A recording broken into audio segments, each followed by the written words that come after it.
Welcome. I am Dr. Patrice Berry, and here I cover legal and entertainment news from a psychological perspective. Today, we are talking about a case. So, I was DM this over on Instagram, and I had thought about covering it, and I went back and forth. My thing was I just could not sit through the entire series because it is it's 50 parts, y'all. 50. I think 52 maybe. And that is just a lot. And so, but I found some nice overviews of it. And I do think that we can learn something from this case.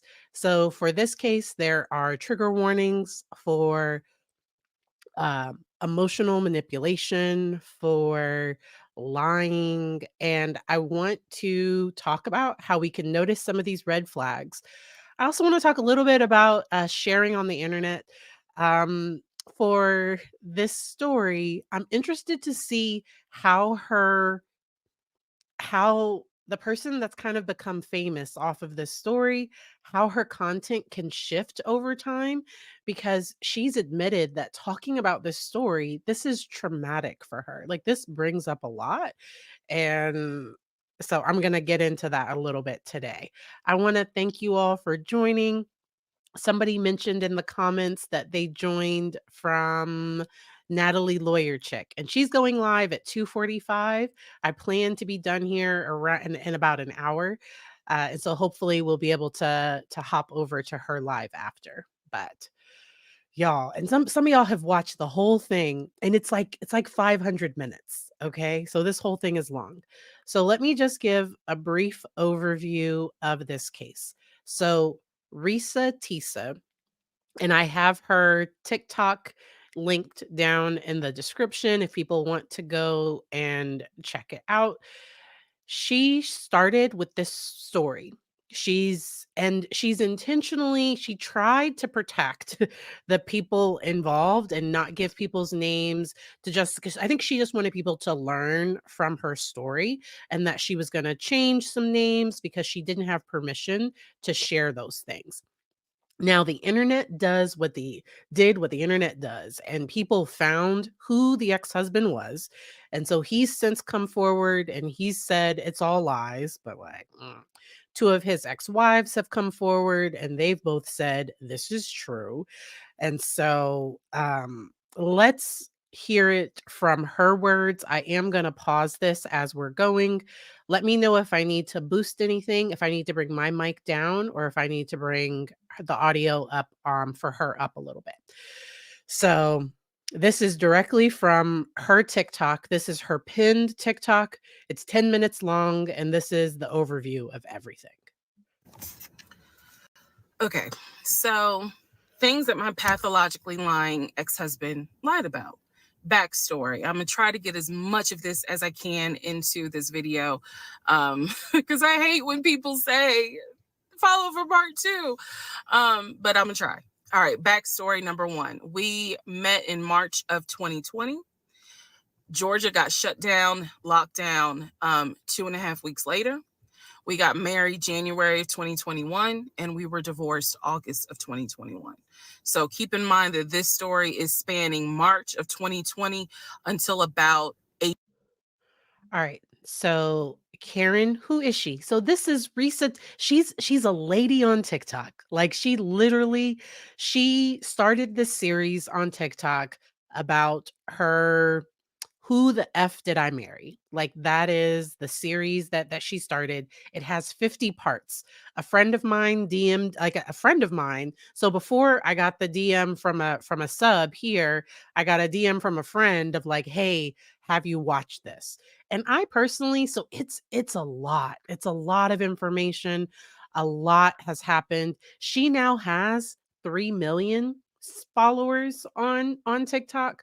I'm surprised that she hasn't started a YouTube, that she hasn't started some other social media, because TikTok is her major platform right now. She was invited on TV shows. She's been gifted a trip to London and Paris.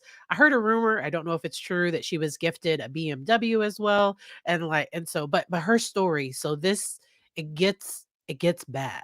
And so let's go. April, actually, excuse me, June of 2021, because I kicked him out the house on his birthday. So we met online, Facebook dating and Hinge. I will never do online dating again. But that is where I met him. My tire blew on 285 just before Boulder Crest, on my way to our first date. Clearly, that was a sign. I didn't listen. But my tire blew, and he met me at a gas station. We were supposed to be meeting at Cheesecake Factory, but because the tire blew, he met me at a gas station, fixed my tire, then took me to go get another tire, paid for it. And I just thought, oh my God, this is the beginning of a beautiful romantic story. Boy, was I wrong. So, things he lied about. Every Everything. morning, he would get on the phone with his brother. We'll call his brother John. He would get on the phone with John, and he would be like, hey, babe, John said good morning. And I'm in the bathroom doing my hair because I still had to go to work at this time. And so I would just say, hey, John, call out, hey, John. And, he would relay back and forth what I said to John, what John said to me. I never actually talked to John on the phone. And so he would be like, I can't wait for COVID to be over. Me and my girl, we're going to come to see y'all. I can't wait for Auntie to meet her. Side note, his parents are deceased, excuse me. So he was like, I can't wait for you guys to meet her. Like, I know I'm gonna marry her. I know it. He said everything I wanted to hear. Love bombing 101. This man wrote the book. So he talked to his brother every day. He talked to his friends every day in front of me. He would be on the phone laughing, cutting up, cracking jokes, telling them, hey, she said, hey, just having conversation, like a normal conversation. I didn't think anything of it. It wasn't until he got kicked out of my house in June of 2021 that I found out every single phone call was made up. He was never on the phone. I don't know. Those of you who are watching, you're probably like, there's no way. Listen to what I'm saying. Everything I'm telling you can be verified. Every single phone call he ever had was made up. The phone calls where he called to pay his car off, made up. The phone call to the realtor when we were looking at houses, made up. The phone call to the bank for them to release the money for the house that he signed his name for, made up. Every phone call was made up. His brother, every day, he and his brother had not spoken since 2015 when his mother died. I found that. As we are watching, so she has admitted that there were multiple red flags and she really wanted to be married. She really wanted to be partnered. She admits her piece in this. And so please, I'm so glad, like, this chat is phenomenal because nobody is like attacking her. Like, she is sharing this just to give this information. Like, if you see these signs, don't be like me. Like, that's kind of the message here. It's gonna get worse, and I'll let it keep going. That out later on. He made up every phone call. He had no friends, but yet every phone call would be my friend this, my friend that. The second lie, his job. He told me when I first met him out the gate that he was a VP at his company. He had been transferred from California to Georgia, and he was in the process of, getting himself settled. He was looking to buy a house. His job was VP of a major condiment company. I won't say the name because I don't want to get sued. Somebody found But it he said that already. his job was VP at that company. It is fair to note he paid every bill. He paid all the bills. He gave me spending money. Like, even though we were quarantined, locked down in my little townhouse, again, this story was always he's trying to buy a house. So when we got together, it was we need to buy a house together. Like, This is forever. We're going to have a family. Let's go ahead and find a house. So the lie was is that he was a VP at his company, and he maintained that lie every day. Truth is, he was a temp. He called me from work all the time. I may have to make a different video to explain how he was able to. So he would actually, so I've based on what I've put together from everything else, he would pretend to be his own assistant and like transfer the phone to himself. Like he would just the levels of pathological and compulsive lying that we're hearing here, it's on a whole other level. Let's keep it going. Lie with the work stuff. So he would call me and he would pretend to reprimand employees who couldn't see that he had a Bluetooth thing in his ear. He would pretend to reprimand them in front of me. He would pretend to take phone calls from the company president who needed his help on something.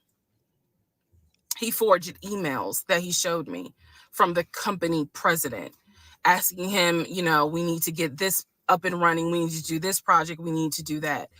It is scary how brilliant he was and how much energy he put into the lie. But he was a temp. He was a temp forklift driver. There's nothing wrong with a forklift driver. But he was pretending to be a VP. Third lie, housing. He told me he was looking to buy a house. We got together and we started looking at houses. I found a beautiful 5-bedroom, 6-bath house in Smyrna, Georgia that was gorgeous. It was brand new construction build, and I love the house. The house was listed for $699,000. He showed me paperwork from Chase Bank saying that he was approved for a mortgage for $750,000. Yeah. I watched as he put in an all-cash offer on this $699,000 house. I watched him sign his name to a legally binding document for an all-cash offer. The reason why the house fell through was because the builder did not want to finish the basement. We were requesting that the basement get finished. He did not want to, so he declined our offer and took the offer of another couple who didn't need the basement finished. That's the only reason why that house fell through. I see now where God's grace protected me because, well, it really protected him because legally I was not his wife. So I was not on the mortgage for that home. So third lie had to do with housing. Fourth lie had to do with baby. So I got pregnant, lost the baby. I was sad at the time. I am not anymore. But lost the baby, had to have a D&C. When I was in the hospital, the doctor called him to let him know, she'll be discharged. Because again, this is COVID. So you could not go in the hospital at the time when I had the surgery. So the doctor called him and said, she's going to be released in an hour and a half. He pretended to be his own executive assistant. And so he said, Mr. James is in a board meeting, but I'm his executive assistant, David. How can I help you? You can let me know what's going on. Obviously, the doctor wouldn't do that. So she just said, please let him know that Miss So-and-so will be ready for pickup in an hour and a half. He told the doctor he's in a board meeting until about for about another 30 minutes, and then he'll be on his way. I should have only been in the hospital for an hour and a half. I was there for 3 hours because, again, he was a temp forklift driver, so he couldn't get off work. But I didn't know that at the time. So those are just some of the things that my pathological lying ex-husband did. There's so much more. I have severe PTSD. And I know it's my fault. I know that I did not trust myself. I did not. And there's the message in this, and that's why we're going to talk about trusting that intuition. When you see those red flags, how to trust some of this, because And then now for if I'm not her therapist, if I was her therapist, I would kind of help her create some boundaries around what she shares and what she doesn't share, because some of this can be just I don't know, but, like, this could be like a journal, and this could be very therapeutic for her. This could also be re-traumatizing in some ways, and so, I do not know her, I do not know how this is going for her, and so I do hope that she has a lot of support around her. I did not pay attention to the United Nations of red flags. I did not pray, and I am paying the consequences for that. So there's nothing anyone can say to me, girl, you was dumb. I was desperate. I wanted to be married. I wanted a family. And I thought it was my turn. And instead, I I got pulled into something my brain could not even comprehend. And guess what, guys? What I just told you is only 5% of the story. So yeah, let me know if anybody knows somebody at Lifetime. And, so I saw in the chat that I guess because the real so he goes by Legion, I don't know, and so Legion he's come forward and he's said that, all of this is a lie, but his exes and I think one of his adult either stepson or somebody else has come forward too, all saying that this is what she's saying is true. Like this is how he is. This is what happened. Um anyone would be silly to because I think people would wanna partner with her. She tells her story in a very like, it draws you in, but me as a therapist, because of the work I do, just knowing it was 50 if she had narrowed it down to, like, 5 to 10 parts, but there is a lot in this story. So I want to get to some of the stuff that she left out. I have everything tagged down in the description.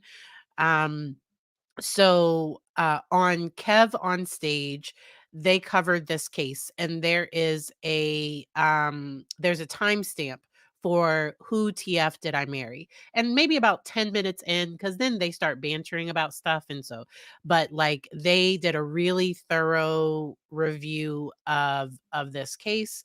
I will also share, like I said, so when I took this screenshot, I want to say I did this the other day. She was at 3.5 million, and she goes lives, she goes live, she answers questions. People have already put this story all together on YouTube, but on YouTube she doesn't benefit, like people um so I would never just put her videos up without commenting on it. Because as a creator, like to me, that's kind of taking somebody else's stuff and then profiting off of it. But some people have put the entire thing together. I think it was like 7 hours when I looked at it. And I tried. Please know I tried to watch it on 1.75 speed. And it's a lot. So let me find my notes for Reesa Tessa, I'm not sure. But they met on Facebook and he was actually using and they matched on Hinge, and he was actually using two different names and two different screenshots or two different profile pictures. That to me would have been red flag number 1. Like he has one name on Facebook and then he was going by an alias or like a nickname over on Hinge with 2 different profile pictures. Okay. Well, anytime I was talking to somebody, so I did try online dating. I actually my husband and I connected online before we met in person, and I googled the mess out of like I found some of his like middle school awards. Like I am a researcher. And so if you are going to date online, please just Google. Like Google the person's name if you know where they're from. The bad thing with him is he was lying about things. So he said that he went to San Diego State, that he played football there. He said that he played with arena football. I would have been googling it. Like I would have been like, "Oh, like your team won a playoff or won like the championship in arena football?" I would have been googling. My husband jokes because I would actually take screenshots when I was talking. So like when my husband and I, when we were talking online, I took like pictures of his profile because I was chatting with some before I met my husband. I was chatting with somebody on a different app, and all of a sudden their profile changed, and I had what their profile used to be, and all of a sudden they had, "To all you women, if you're not," like, this person was going off on women for no apparent reason, and I was like, "Oh, no," and I DM'd the person and was like, "Hey, like, you changed your profile. Ugh, like, it doesn't feel right with me. I hope you have a good life." Like, I said something like that. I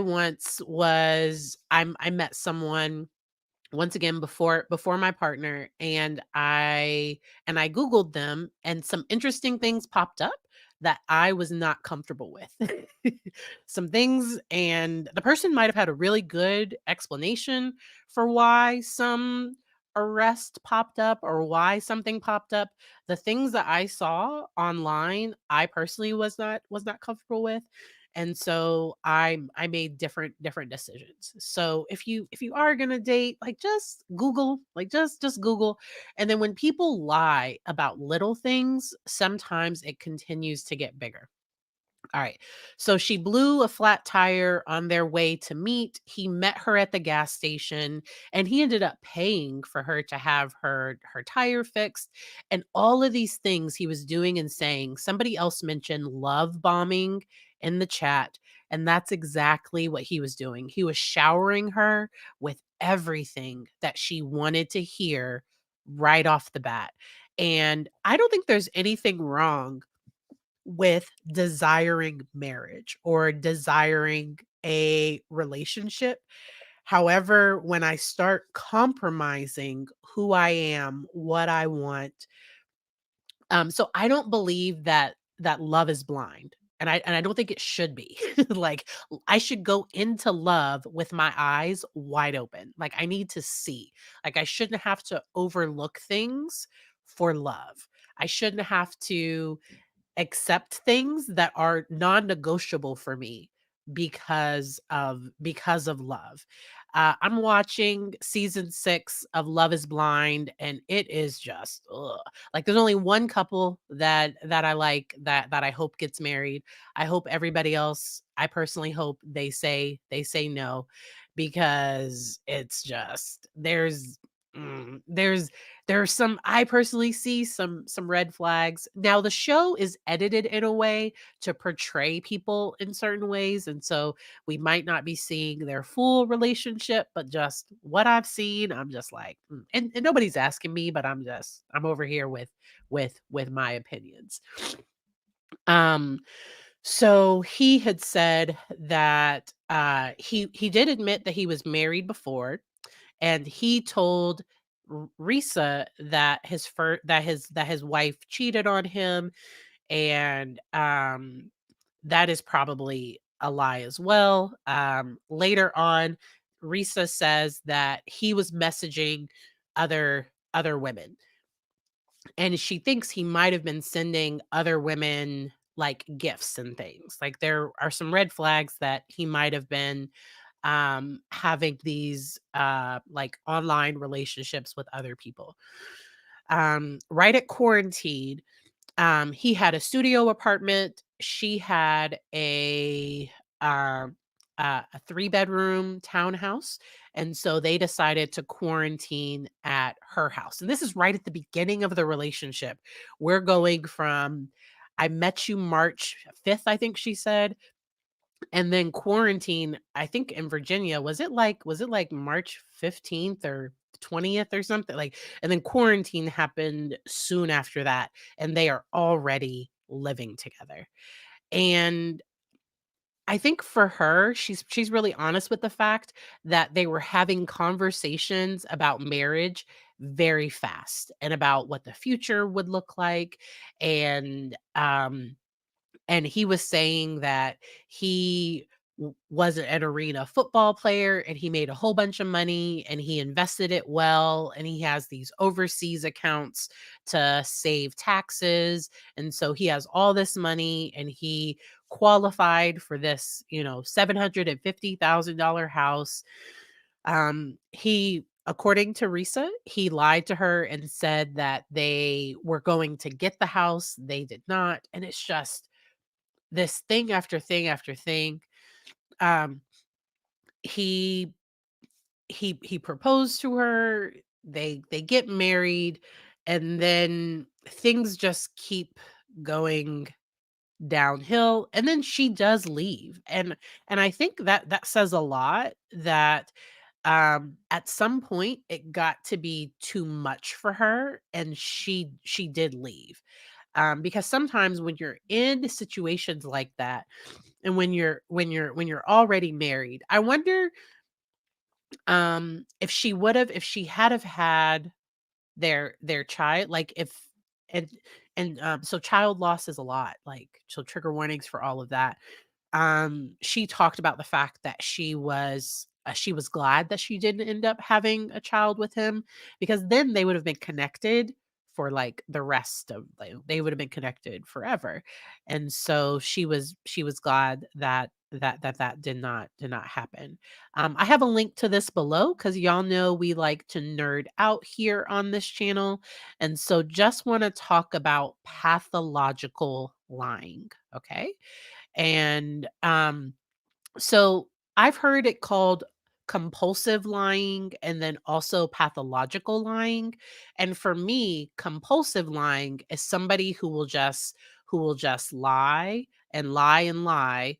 And then pathological lying is when they're lying for, like, to manipulate, to trick someone. There's some other reason. There's, like, they're gaining a benefit out of lying, because a compulsive liar will lie about the color of their shirt, but it's just compulsive. It's not, they're not trying to gain anything out of this.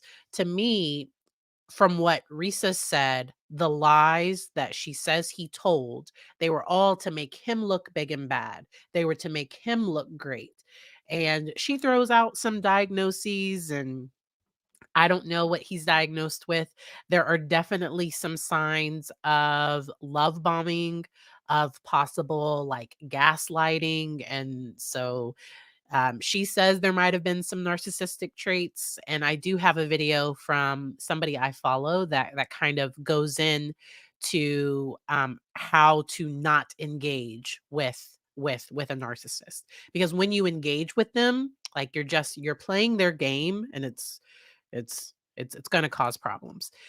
And so, pathological lying is not a disorder. It's not a DSM-5. So I have my statistical manual. It's not a diagnosis. It's just a way that we understand someone's habits. And they actually have done research. They have done some research on pathological lying. And they say maybe around 5 to 13% of people may be pathological liars. Okay. So, what is pathological lying? It's a term coined by a psychiatrist back in 1891. Wow. He discovered that pathological liars tell lies that are clearly extreme to outsiders, but were perceived by pathological liars to be within the realm of possibility. So it's just like, why would you lie about being the VP? Like, why would I'm the because he said he was the vice president. He said that the company was gonna buy him a house. Like, he said he had a company car. Like, he said all of these things, and just what? So there is no gold standard definition for pathological lying, but so here are some traits that pathological liars may have: telling an overly excessive amount of lies, often for no reason, lies that are dramatic, complicated, detailed, sometimes even fantastical. Stories that they share with others tend to feature themselves as either the hero or the victim, as a way to achieve acceptance, admiration, or sympathy. Lying has caused dysfunction in their relationships, and not being aware of how often they're lying to the point they may have lost touch with reality. And so there are self-serving lies, lies you tell to avoid consequences, altruistic lies, lies that spare the feelings of someone else, vindictive lies, lies that intentionally harm another person, lies of omission, where we withhold parts of the truth, prolific lies, lies you tell for an opportunity or some type of benefit or gain, and then compulsive lies. So, lies that are similar to pathological lying, but might be told out of fear or anxiety rather than manipulation or deceit. And to me, pathological has that manipulation or deceit, pattern. And so, um, how to spot a liar. So but some people are really good at it. Because I bet you he was probably giving her I don't know if she was giving him tales of this, but this is just what the article has. They may avoid looking at the person or making deliberate eye contact that lasts too long. Like believe me, and like uncomfortable eye contact almost.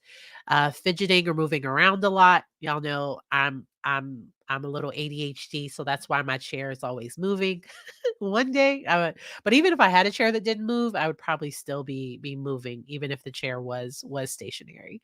Um, Displaying restless foot and leg movements. This sounds like ADHD. I don't know. I don't know about that one, but whatever. Making frequent body posture changes, so moving around a lot. So I don't all right. So there is no one way to tell that somebody is definitely lying, but there are these patterns that can point to um, somebody not being completely truthful. And Dr. G talks about those things. And then also Spidey with behavioral arts. He talks about it as well. Um, uh, all right. And so it definitely does affect relationships. So how to cope with a pathological liar, okay? So relationships with pathological liars can be challenging, draining, and upsetting, and that's where I don't recommend it, but if somebody is going to stay in a relationship like this, believe in yourself and trust your reality, because being in a relationship with a pathological liar can sometimes feel like you're constantly being gaslit. You may know what the truth is, but they are very convincing, just trying to say that what you believe is false. Set boundaries with the person. Determine what you are willing to tolerate in the relationship and what is a deal breaker for you. Encourage them to talk with a professional. I don't know if they will. Sometimes pathological liars will also lie to their therapist too, and so I don't know. Consider ending the relationship, and that's always so. I never tell my clients what to do. um, uh, if they are unsafe and there are children involved, then I'm focusing on the safety of the children. But to me, the decision to stay or leave has to come from the person. It can't come from my mom told me to leave, or this person told me to leave, or somebody else told me to leave. The decision has to be I chose to leave. And even if I chose to leave for my kids or I chose to leave, but just it always has to be a choice that comes from the individual if they are going to make that choice. And then be kind to yourself. It's often hard to navigate a relationship with a pathological liar or end it altogether. For this reason, it's important to be kind to yourself as you decide what is best for you. All right. And so let me come back to the chat. All right. Yes, intuition. Exactly. Yes, Sarah. So, really finding ways to trust yourself. Y'all didn't see any of that article? My bad. I was over here reading a whole article. I thought I was sharing my screen. I was not. So this was a whole article. So that's what I thought I was sharing. This is linked down below. Okay? Uh my bad, y'all. I totally thought I was sharing my screen. All right. So I thought this was funny. So before I listened to the whole thing, I like and Reesa Tessa, like, she admits that she has a dark sense of humor, and as she's telling the story, she might laugh about some stuff, but none of it's funny. Like, this is just how she's coping with kind of getting through everything that she wanted to say. And she did not actually make $86,000 from her story. Like, this is because this video ended up getting like a few million views. Um but somebody said, seeing the "Who TF Did I Marry" girl make 86K from her story that we can all relate to, and I only told my stupid friends who judge me, and now I'm broke and single with PTSD. And uh um and the audio that played to this was, I think it was like, how how did I get here? Like, it was this little trending audio right now on TikTok that played with that. And Reesa Tessa, like, she actually commented on this video and said, "Girl, I wish like that she hasn't made that amount of money from the story." All right. Here are some tips from Dr. Joe Court.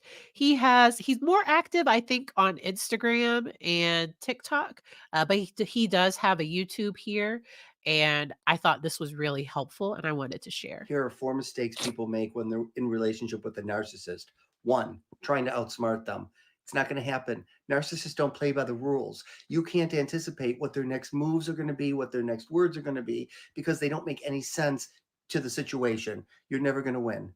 Two, expose them. Even if you catch them in the act, even if you have them on video, even if other people around you have confirming it, they will never ever admit it. They will find other ways around saying that wasn't me, it's not what I meant. Whatever their reasons are, it's not going to work. Three, trying to heal them. Narcissists are just like the rest of us. Unless you want to be healed, you're not going to heal. And for a narcissist to get any kind of healing, they have a lot of work ahead of them. And I don't know that, would you really believe that you're up for that? And four, trying to get them to understand their own behaviors, their own internal motivations. There is no inner self. It looks like there is. You want it to be, but it's not. All right. And so that popped up on my timeline earlier today, and I wanted to definitely share that, because the first one was to not engage with them, because it's just not going to be helpful. Um and then to make sure to not try to heal them, because and I don't know if she saw potential. I don't know what happened.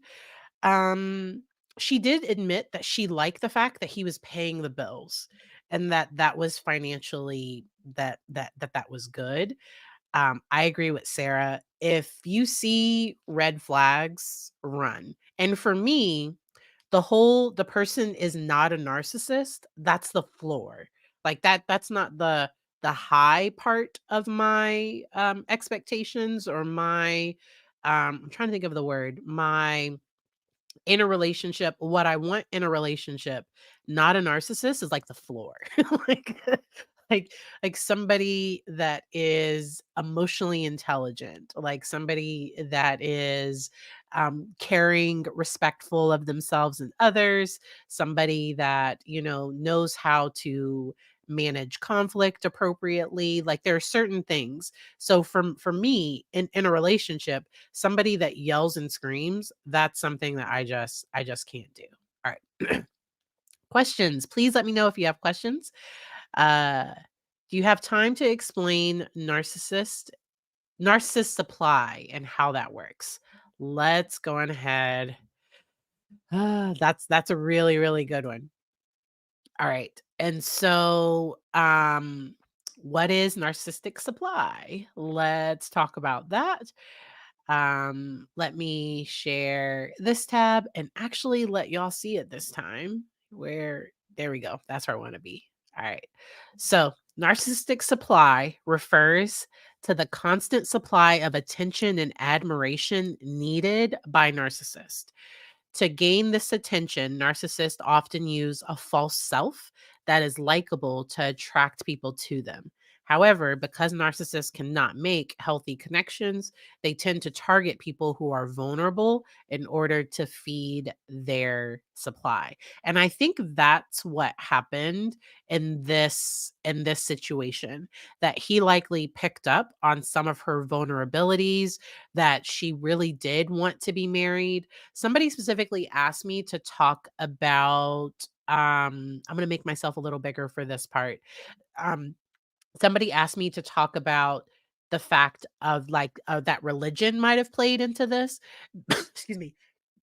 Because sometimes people are thinking, you know, I was this person sent by God? Like, or they think, the person that I'm destined to be with, maybe I have to put up with, you know, a few things. Or I don't know, like sometimes people, there's this religious aspect or this within, especially within Christianity, within certain religions, there's pressure to get married, have kids, in order to be okay, in order to be whole, in order to be um like valued within the community, and even sometimes like with family. So sometimes people will be like, girl, why aren't you married? So my mom is one of the most amazing people I know, and she is single, she is not dating.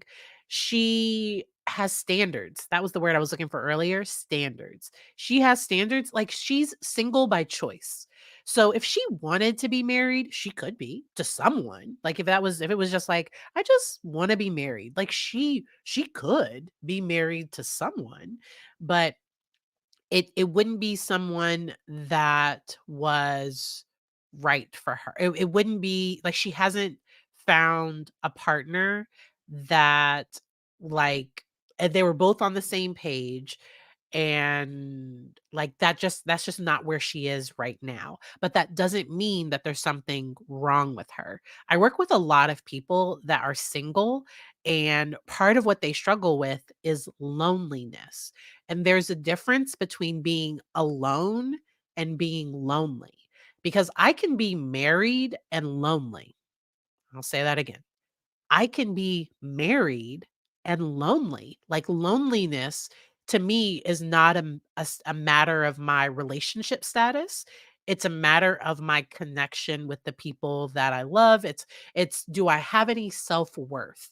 And we've talked about that a little bit on a different video, where there is confidence, because to me, Reesa Tessa, she comes off as confident, but she deserved better. Uh-oh, I paused. Am I still paused? Let me know in the chat if y'all can hear me. Uh-oh. Thank y'all for waiting. It paused. And I knew something was wrong. I'm glad I was able to get back. Thank you. Thank you. I am back. Thank y'all. So the last thing what I was trying to say is, to me, Reesa Tessa, she comes off as confident, but then there is self-worth. So she deserved better. She deserved more.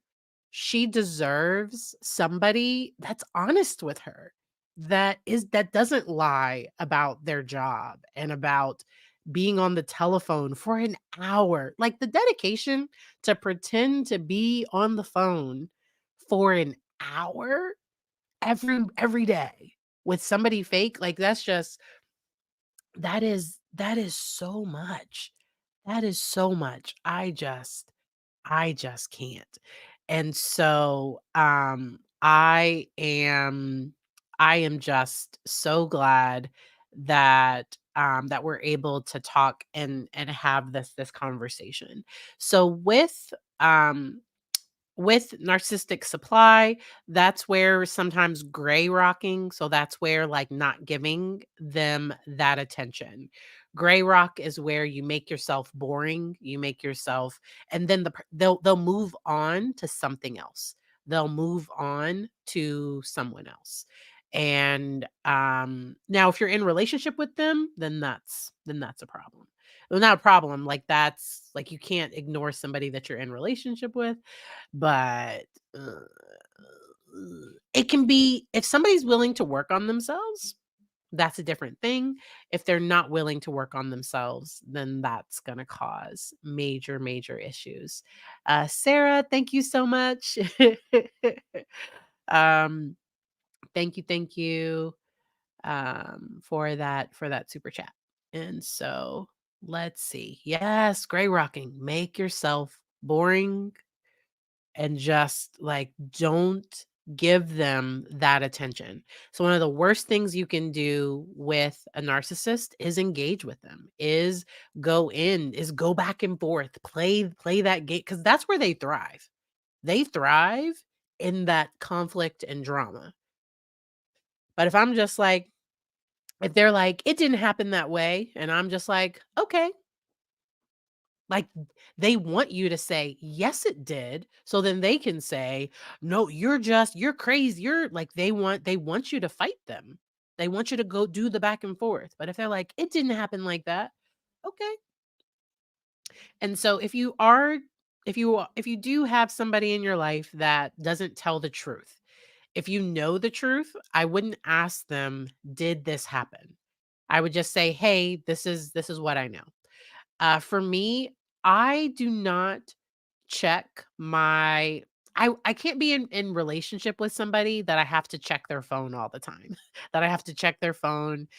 My partner and I, we have our boundaries in our relationship. I don't have people that I like, males that I DM. I'm heterosexual, and so, like, males would be the thing. If I am direct messaging a male because I've connected with some creators online, or if a friend reaches out to me, I always, like, out of respect, I just show my part, like, "Oh, hey, so and so reached out and wanted to see if we wanted to get together or whatever." And it's not something that I have to do. It's out of respect for our relationship. If he ever did look at my phone and saw those messages, he already knew about them anyway. Like, I think trust is incredibly important. If somebody's giving you signs that they're not trustworthy, if you do have to check their phone, if you do have to if you have to check their location, if I have to do all those things, that's just too much. I don't have the time. I just don't.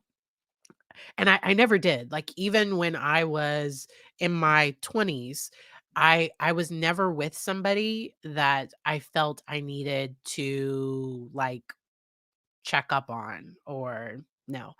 Um uh, I just don't. It's just not a thing. And so um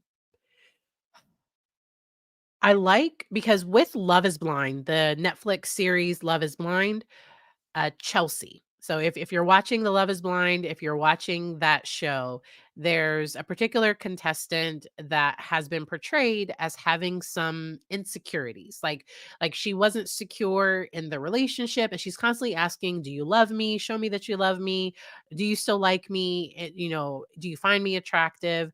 And she's looking for this validation. I think it's normal to want validation in a relationship. What can go beyond that norm is if, even when I give somebody that validation or reassurance, if they're still needing more and more of it, then that can sometimes be a red flag. So Jimmy, so it's Chelsea and Jimmy. Let me find their pictures so that we can, oh, I wasn't planning on going there, but, like, oh my gosh. Oh my gosh. I hope they say no. I so hope. I hope they say no. Um let me try to share my screen. And hopefully I don't go away this time. All right. And so this is Chelsea, very, beautiful girl. There was this whole joke because in the pods, she told him that she looked all the spoilers, all no major spoilers, but just a few spoilers. And in the pods, she said that she looked like Megan Fox, and she's okay. And so, but she's beautiful. And then this is Jimmy. And they go back and forth. The way that they argue to me is problematic. Okay. The way that they go, like they get mean and nasty. Like they if she tells him how she feels, he's kind of like, "Well, don't feel that way." And it's like, "Wait a minute." Like if she says this makes me feel that way, nah.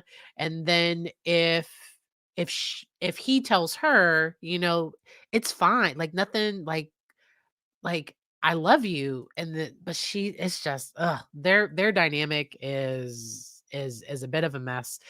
This season, I only like one of the couples. One. I only like one of the couples. One of the couples has already broken up. Two of the couples actually have already broken up. And then I hope all the rest of them, except for that one couple, I hope everybody else says no. AD and I forget and Clay.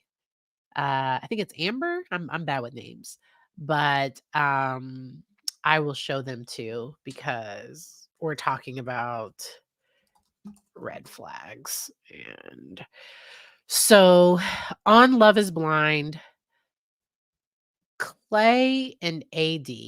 So let's share this tab. Oh, oh, good. I'm still sharing this one. Good. So this is AD is the female, Clay is the guy.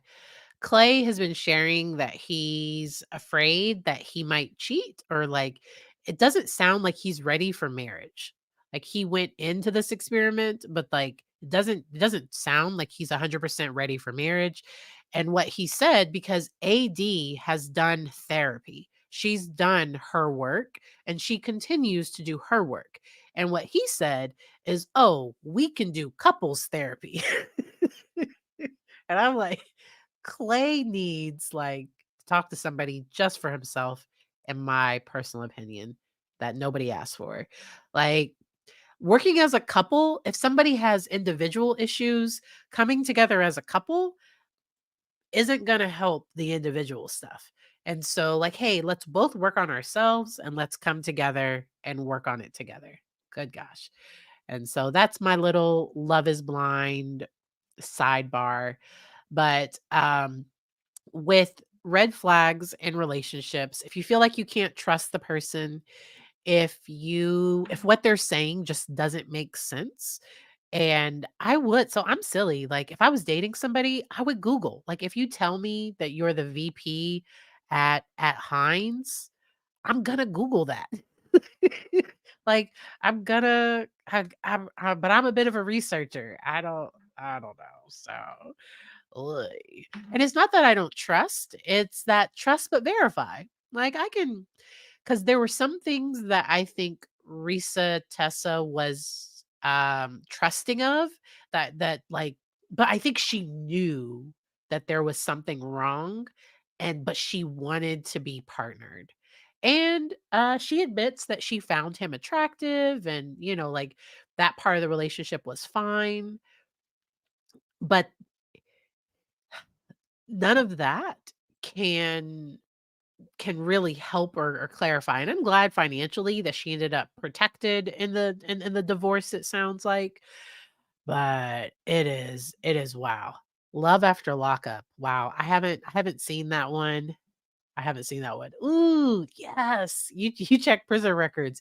And after seeing some of those like child cases where it's the roommate or the boyfriend, like, and some of those people they didn't have a criminal history, or the one that did, they're fighting about whether he should have been a registered offender. Like you have to be careful. You have to be careful. There's this guy that I used to go to church with, and something came out, and it was like, oh, something happened. uh he's on a registry. He's on the registry. So I Google, like, I know your first and last name. I Google it. And my mom was Facebook friends with him. And I was like, hey, if you don't unfriend him, you're not gonna be able to see pictures of your grandson on Facebook. Like, it's like because it was this person's are on the registry for child pictures. And so I was like, if you don't unfriend him, like I like because I Googled, like, I heard about it, I Googled it, it was true. He tried to appeal it, he didn't win the appeal. And so, like, you've been charged with this, and this is what's out there. And I don't play when it comes to that stuff. I run like it's nobody's business.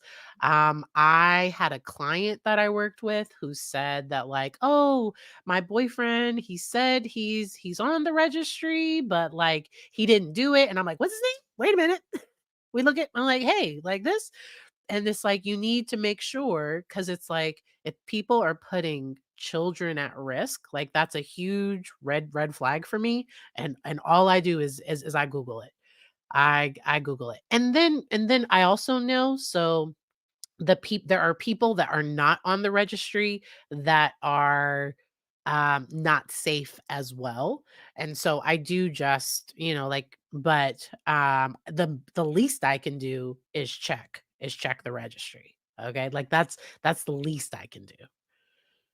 It's like Google that stuff. Because sometimes in our neighborhood, they'll like, if somebody moves in that's, like, on registries, or but it's like, make sure, because when harm comes to kids, it's usually people that they knew, unfortunately. 3 o'clock. You can come get the iPad, okay? Excuse me while I parent for a second. Yes, go ahead. You can, yes. So can I do the Nintendo? Yes, you can go downstairs and do the switch, okay? All right. I'll be down in about 10-15 minutes. All right. Yep, and Dada's in the basement. Dada's always in the basement.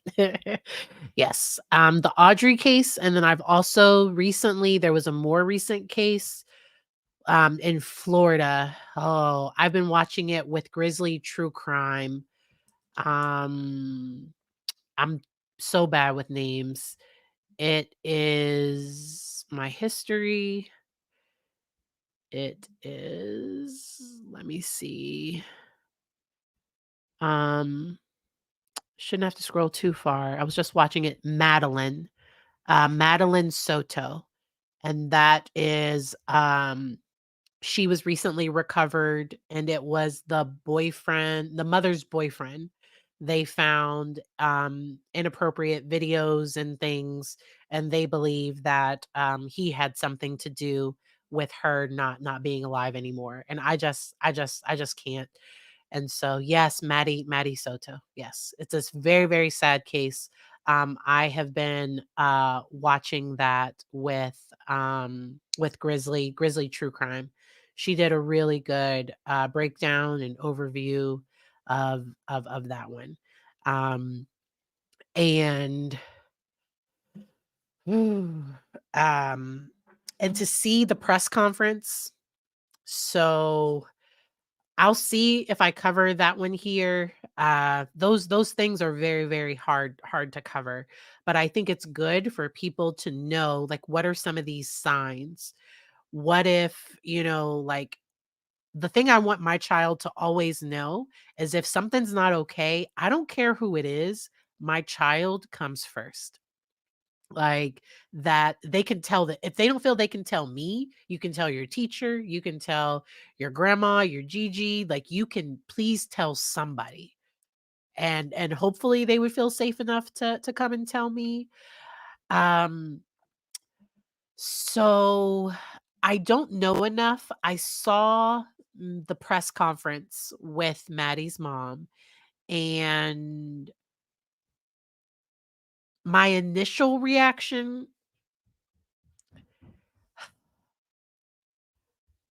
ugh, She didn't seem distraught to me, but, like, at the beginning of it, she seemed kinda distraught because he even said, I think it's Stefan, I think that's his name. He even said that he was more kind of upset and she was being strong. And I don't know if the mom was just hoping that she had run away and that she was gonna come home. The mom even said that they thought that she had maybe been abducted or something, but, like, it's just it was really weird. I hope and pray that mom didn't know what was happening because I have worked with cases where to keep the man or to keep the partner, the parent knew what was happening to the child and they didn't step in to protect them. And that is all kinds of wrong. And so we don't know. So to my knowledge, mom was not aware of what was happening. That's but the police are going to continue to investigate, and it's my understanding that he normally didn't take her to school. That's my understanding of just what I've seen so far, that wasn't a normal thing. And that's where, I just, mm, it's that whole situation of just what happened. She had just turned 13. So anyone who hasn't heard of this case, this is Madeline Soto down in Kissimmee, Florida. And about it was shortly after her 13th birthday, she came up missing. And there are cameras. So there's the police have an image of what they believe to be her Maddie already deceased in the mother's boyfriend's car. And they do not believe that he ever tried to drop her off at school. They thought that they might have seen her on camera at a church. That was not accurate either. The whole case is just very, very heartbreaking. And some people have found some old Reddit posts of his and like that he maybe should have never been anyone's stepfather. Ugh. And Mm, it's really important that no matter what, that my child know if something isn't okay, that they can come and they can tell me, they can tell some safe person that is going to report it. Because I've worked with a lot of people that they went to their parent and told them what was happening, and their parent said, "Don't, you're lying." That parent said, "No, they didn't. You misunderstood." And the person like what happened wasn't okay. Because often in situations like this, there's grooming that takes place. It's normally slow and it's normally things build up and these little things just kind of add up over time. And the person gets more and more comfortable and then the situation gets out of hand. And so I am very, very troubled by that case, and I'm really just praying for justice for Maddie. The Wendy Williams, I so I did not watch that documentary, and there are some allegations that her publicist or that Wendy might have been like exploited a little in that whole process. And so I have not watched it.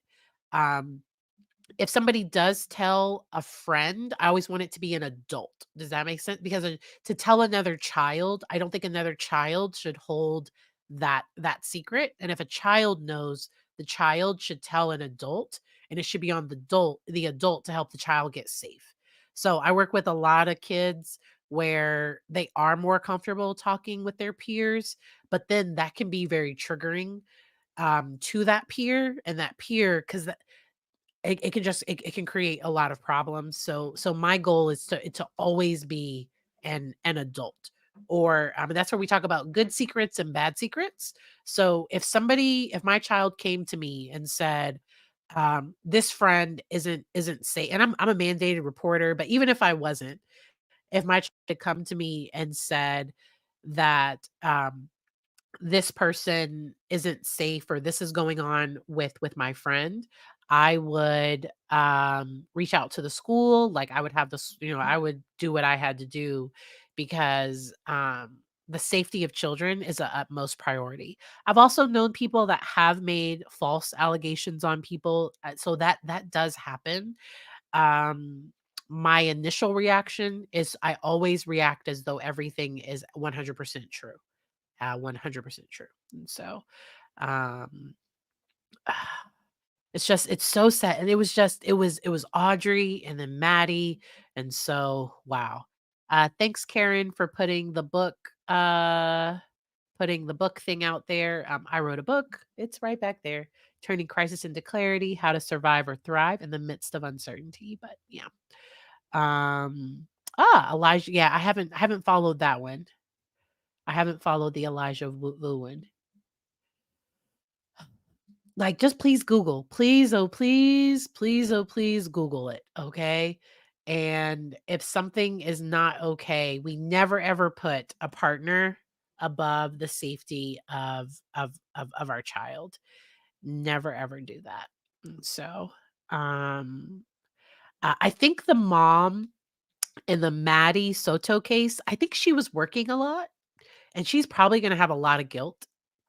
Um, because I think mom, she ended up having to work for Maddie's birthday party, and with families, because I don't know what mom does for a living, but there are some jobs where you can't just take off. Like you can't. But the family planned the party for a day that mom was working. And so I don't know the details of that. um, but yeah, and so when I say good secrets and bad secrets, a good secret is if is if I'm working with a teenage client and they tell me someone they like, or they tell me, something that's not safety related, I'm I'm not going to tell anyone. But if my teenage client tells me that they're not safe, and legally, ethically, I have to act on that. All right. Do. Yes, and so just a reminder to have that safe word with your child so that your child can text you. Make sure to pick up popcorn. And we know popcorn is normally, like, my child hates popcorn. So if they text me, you know, for my child, if they text me, "I want pizza for dinner," my child hates pizza, so I know he's not safe. I need to get to him immediately. So always have a safe word with your child where it's no questions asked. I'm gonna pick you up, especially as they get to be teenagers or even middle school, because a lot of stuff happens in middle school nowadays that was happening in high school. Like they're dealing with stuff in middle school that we dealt with in high school. And so yeah. Um, Whoa. Aw. So, I heard the comment that she wanted to live in the woods. I heard that was going back and forth. I hadn't heard that Maddie had told anyone. Um, but I don't know. All right. So, ethically, so I would, depending on what was told, so if my client tells me it's a peer and that peer is not in a caregiver role, that would not be a call to CPS. If my client tells me it's a caregiver that is causing harm, I have to call CPS. I have to. Um, Depending on the situation, sometimes I'm able to give the family a heads up that I'm calling. If it puts my client's safety at risk, then I do not. I would not give the family a heads up that I had to call. Middle school nowadays is the worst. It is the because they're going through puberty, like they're doing. It is the worst right now. So um, all right. Uh, I've also, because we talked about some of the difficulties with child protective services and all of that. I have had cases where after making a CPS report, I was fired. Um, the family figured out. So CPS normally doesn't tell them who made the call. I do because I am a mandated reporter. If I am making a report, I have to say who I am. They normally try to keep that stuff out of the report of who made the report if they can. But sometimes the family finds out, and I'm frequently fired. But I would, and then what happens happens. Uh, in my state, what elevates to a child being removed. But if it was this type of situation where a child is not safe in this way, like Maddie. That would be immediate removal unless the mother agreed to kick the boyfriend out. Like, if they determined the mother was safe and boyfriend was arrested, kicked out, then, but if the mother wouldn't refuse, I don't believe her, like, if the parent shows any of that, then, the child is often removed in those situations. And I have heard and seen situations like that, where, parental rights were terminated because the parent wouldn't um, protect the child, which is really sad. All right. Um, all right. Let's see. Let's see. Hey, Renee. Welcome. Welcome. Yeah. So safe words, like it really is a good thing. I love my job because I love being able to provide safety. Um And when I first meet with kids, so it's part of it. I say, "Hey, we have good secrets, we have bad." So I let kids know because often a kid is like, "Hey, I want to tell you something. If I tell you this, do you have to tell someone?" And I'm like, "It depends on what it is."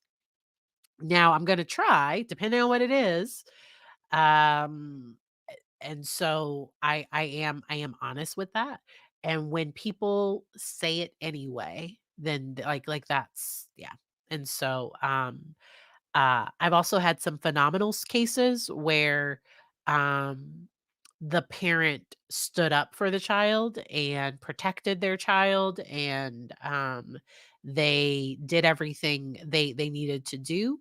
And when a child sees that reaction, they often have a better recovery. Children that aren't protected by their parent and the parent knew, those are some of the worst outcomes I've seen because they often blame themselves. They often have a lot of guilt and shame, and it just on top of what happened and wasn't their fault. Like it wasn't their fault. And so um I hope that's helpful. All right. Yeah.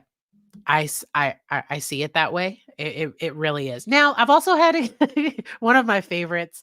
I had somebody say, my parents are not safe, and I was like, so what's happening?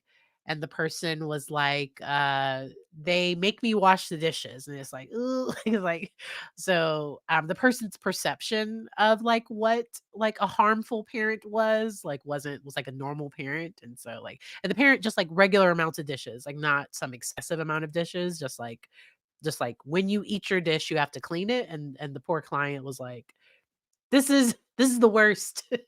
I want to go to foster care. And it's like, no, no, like that's normal parenting. Like, and I gave the parents a heads up, like, hey, sometimes their wording can get a little exaggerated. So if you ever get a call, let me know.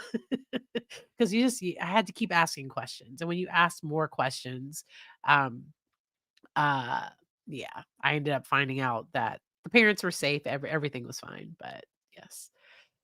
All right. Whoa. Sarah, that is really, really wow. All right. Hold on. All right. So, let me see. Is it okay that I only work with police officers? It's up to you, Deacon Fatal. What do you mean? Is it okay? So, Police officers, because like if you're talking about doing therapy with police officers, or like supportive work with police officers, that is something that is really needed. Are you in trouble? No. What are you talking about? No, Sarah. No, no, I was just reading your comment, but I wasn't sure. So I think I missed some of the early ones, because you said I figured out it was a psychopath. Yeah, I was like, what? So that's you're not in trouble. I was just reacting to that. Yeah, so therapy. So, um, police officers sometimes can have some I'm telling you, the personality profile of a police officer sometimes includes a little bit of narcissism and a little bit of like antisocial, like, mental health of police officers is incredibly important, and the work they do is traumatic, like, what they see, and if they don't, they have to address their mental health, that is really important. um Deacon Fatal, there is a Dr. Eric Gentry. I'll put that in the chat. Dr. Eric Gentry. He did. I might have spelled his last name wrong, but if you search it, it'll come up.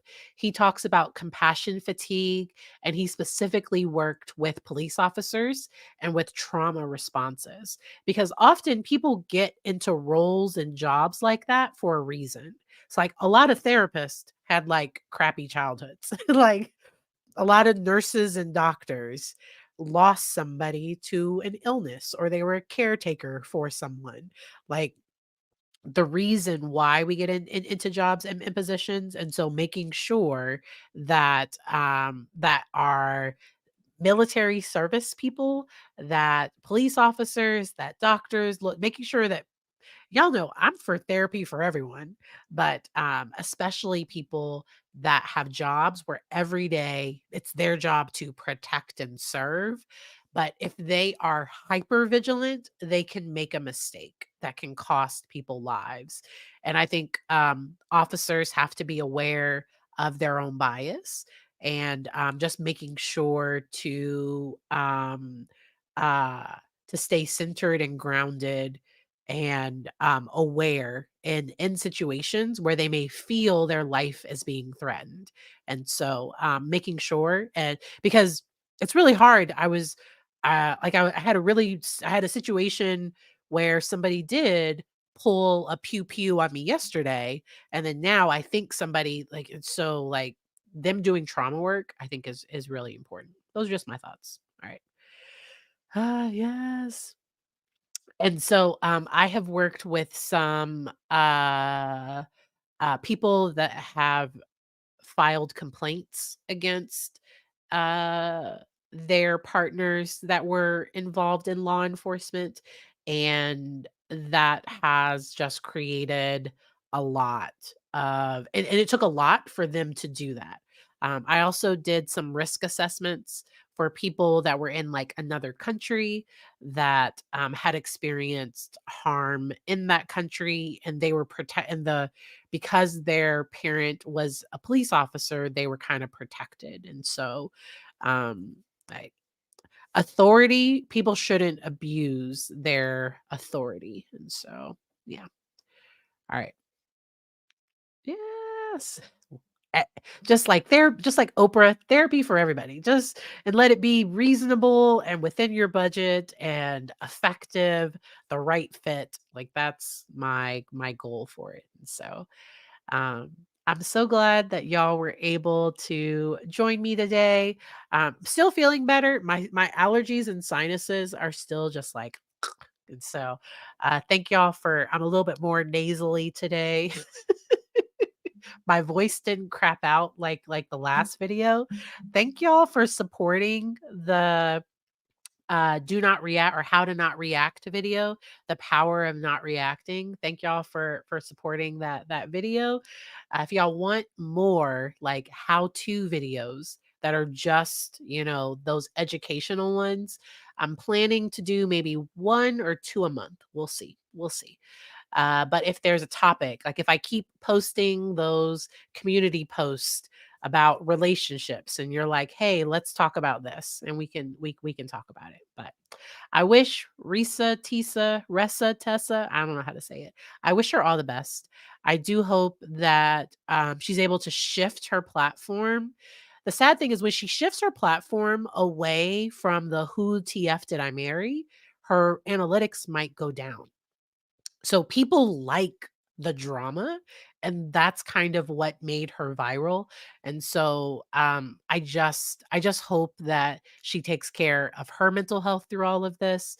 I saw a video, or I saw something where people were making negative comments about how she looked and about all these other things, and none of that I think should be done. Like, she's, I don't know, none of that should be said, because people on the internet, like, and somebody commented that the other day, that people will type things that they would never say face to face to someone. And so she's just a normal, like, everyday person, and she just so happens to have like 3 million people tuned in.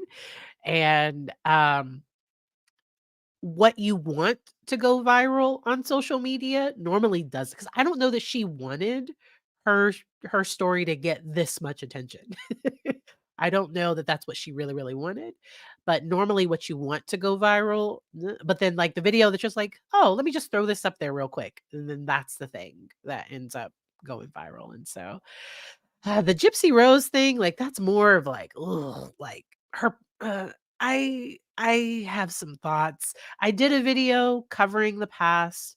I am watching because I think Nick Godejohn, the ex-boyfriend that, you know, did the act to her mom, he is serving life without the possibility of parole. And I think with his autism, and I don't know, just like, if he could be rehabilitated, like, can we? I don't know. But Gypsy, because she planned it all, and she's out living her life and profiting off of it. And so, ooh, okay. I don't know. So I haven't watched her show. I don't really follow a lot of what she says or does on social media unless people ask me to. And so uh so all right. All right. I hope y'all enjoy the rest of your day. Bye.